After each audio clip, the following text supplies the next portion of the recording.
Overheat হয় রাস্তায়, তাই না? ওভারহিট হওয়ার কারণ, রেডিয়েটরে পানি চেক করলাম, ওকে ফাইন, রেডিয়েটরে পানি আছে, তাহলে গাড়ি ওভারহিট হবে কেন? ওভারহিট হওয়ার কারণ আমাদের এই ফ্যানটা, এটাকে বলে ইঞ্জিন ফ্যান।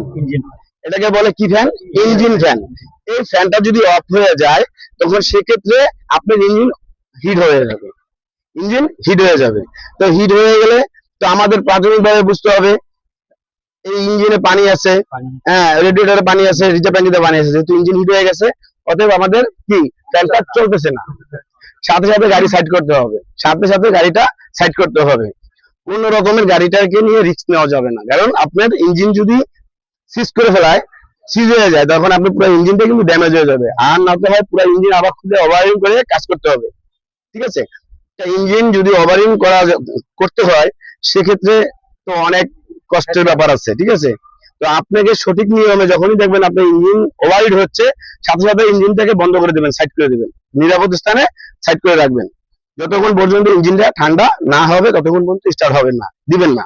আচ্ছা, আরেকটা জিনিস, এই যে বলে দিলাম যেটা, এই ফ্যানটা, ইঞ্জিন ফ্যানটা যখন আপনি বন্ধ হয়ে যাবে তখন আপনি কি করণীয়, তখন আপনাকে বুঝতে হবে প্রাথমিক ট্রিটমেন্ট, যে আমার এখানে ফিউজ বক্স আছে, হ্যাঁ, এটাকে বলে ফিউজ বক্স, ঠিক আছে? এই ফিউজ বক্সে ভাবে সুন্দরভাবে লেখা আছে, এই যে এসি ফ্যান, হ্যাঁ, মিনি, তারপরে আপনার হলো যে এগুলো লেখা আছে, টোটাল এগুলো লেখা আছে। তো এখান থেকে, হ্যাঁ, এখান থেকে আপনি কি করবেন, এগুলো চেক করবেন ফিউজ। তো ফ্যানের ফিউজ যেটা, ওইটা হয়তো বা যদি কেটে যায় তো ভালো, আপনি ওটাকে একটু তার দিয়ে হোক, বা আপনার কাছে যদি ফিউজ থাকে ওই ফিউজ একটা লাগাই দিলে আবার গাড়িটা কিন্তু সচল হয়ে গেল। তবে ফিউজের যখন লাগাবেন তখন এই ফিউজের নাম্বার আছে, 15, 15, 15, 10, 20 এরকম কিছু নাম্বার আছে, এই নাম্বারে মিলিয়ে তারপরে দিতে হবে। আর নতুবা আপনাকে এই ফিউজে একটু তার দিয়ে জোড়া দিয়ে এটাকে আবার ওখানে বসাই দিবেন, বসাই দিলে পরে ফ্যানটা কিন্তু ঘুরবে। যদি দেখেন যে ফ্যানটা ওখান থেকে কি ফিউজ ঠিক আছে, ফ্যান ঘুরতেছে না, তখন আপনার হয়তো মোটরের সমস্যা হতে পারে, এটা মোটরের সমস্যা হবে, নতুবা আপনাকে ভিতরে যে ফিউজ বক্স গুলো আছে ওগুলো আপনাকে চেক করতে হবে।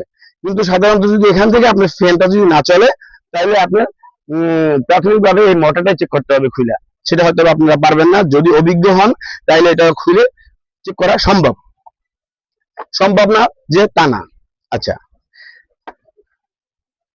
এখন আমাদের আরো কিছু জিনিস জানার দরকার আছে, সবাই মনোযোগ দিয়ে এটা মনে রাখবেন যে এগুলো কিন্তু খুবই একটা প্রয়োজনীয় জিনিস। এটাকে বলে কি? পাওয়ার মোটর। এটাকে বলে পাওয়ার মোটর। গুড। এটাকে বলে পাওয়ার মোটর। নিচে ওইটার নাম, এই যে নিচে ওই যে দেখা যায়, এই যে এটা, এটাকে বলে কম্প্রেসার। এটাকে বলে কম্প্রেসার। তো পাওয়ার মোটরের সাথে কম্প্রেসারের একটা সংযুক্ত আছে, কি আছে না? যেমন যেভাবে বুঝাইলো, এই যে এখানে একটা বেল্ট আছে, এটার নাম পুলি। কম্প্রেসারের সাথে যেটা লাগানো গোল, যেটা ওটার নাম হলো পুলি। কম্প্রেসারের সাথে যেটা লাগানো ওটার নাম হলো পুলি, আর পাওয়ার মোটরের সাথে যেটা লাগানো ওটার নামও পুলি। আচ্ছা, আর একটা আছে ওই যে ভিতরে ইঞ্জিনের সাথে যেটা আছে এরকমের একটা, ওটার নামও কি বলে? পুলি। ইঞ্জিন পুলি, কম্প্রেসারের পুলি, আর পাওয়ার মোটরের পুলি, এই তিনটা কিন্তু সংযুক্ত একটা বেল্টে। যখন আপনি ইঞ্জিনটা ঘুরে তখন কিন্তু আপনাকে কম্প্রেসার আর পাওয়ার মোটর এই দুটো জিনিস কিন্তু একত্রে ঘোরাচ্ছে। কি ক্লিয়ার দেখা যাচ্ছে? আচ্ছা, তো এখন সেক্ষেত্রে আপনার